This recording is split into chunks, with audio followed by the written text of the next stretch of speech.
Hello, this is the last time that I'll talk to you from Chicago. We're off to Madison in approximately 10 minutes, and I haven't done an art manifesto for a day or so. So I thought instead this is Selena Trepp, and Selena Trepp was at the, I always get this name wrong, but it's the basically the Cultural Institute, the Cultural Centre, Chicago Cultural Centre, where I was yesterday.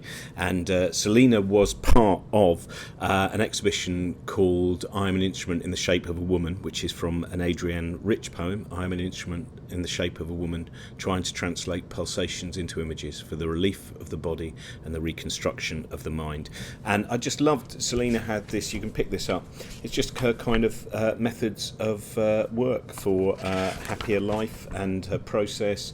Dirty drawings, this is how I make them. Pull old drawings from flat file, drop it on floor between camera and animation set, work on stop motion while also altering drawings by walking on it, pick up drawing, take it to desk and add what it needs. This is why my drawings are very dirty.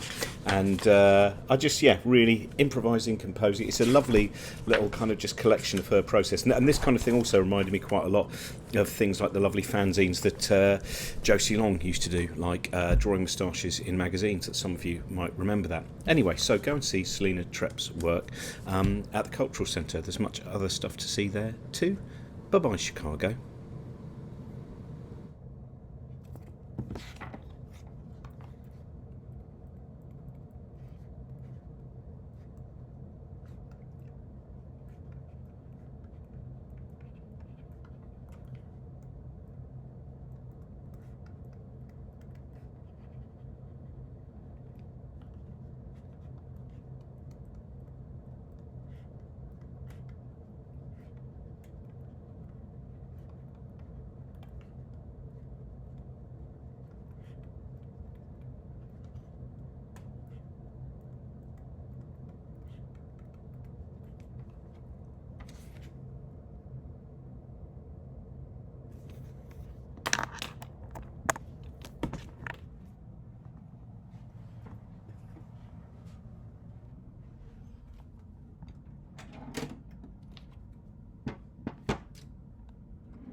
Number one.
Hello, I'm just backstage in Madison at the moment. Brian's on stage just beginning to explain the nature of cosmology. Something I thought I would just tell you is one of the things that has never changed for me since I toured with Ricky Gervais all of those years ago, is that should I walk into my dressing room and there is a closed shower curtain, I will still double check that he is not behind it, because he does pranks, and if you've ever seen that footage, you know the kind of thing he's doing. And I still just think one day he'll fly to Minneapolis or Salt Lake City or Sacramento and I go, wouldn't it be really funny if I just hid there? Well,